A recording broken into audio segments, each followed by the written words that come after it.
Ayan mga idol, ang tapahan. Tinatawag yan dito sa amin na tapahan dito sa Visayas.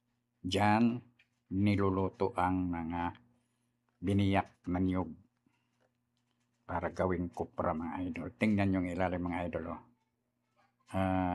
Ang ano niyang taas galing sa lupa ay mahigit 1 metro. Kasi mga idol, para maiwasan ang pagkasunog ng sahig ng sa taas ng tapahan. Yan, kasi ang ginagatong dyan yung bunot, yung pinagtanggal dyan sa niyog. Yun ang ginagawang gatong, mga idol. Kasi pag pag tuyo masyado yung ayun, yung mga na yan, bunot, aabot sa taas. Nasusunog yung kaya ganyan. Medyo mataas yung flooring, yung sahig niyan. Ayun, mga idol. Yan ang lutuan ng niyog. Mga idol. Pagkatapos mga idol, pagluto na, tinatanggal yung laman ng niyog. Yan ang natitira yung mga bagol. Sa amin tawag dyan yung bao. Yan din ang ginagawang uling.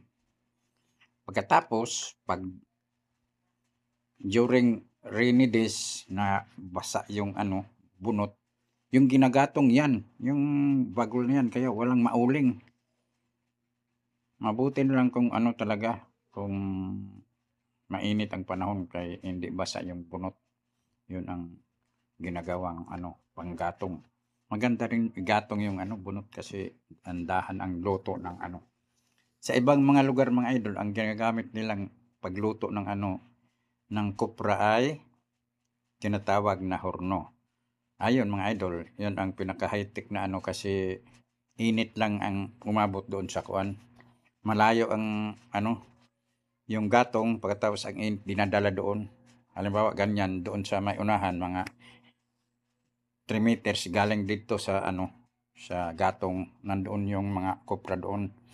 Mga tinanggal na yung bao. Na talaga, laman na lang ng niyog. Pero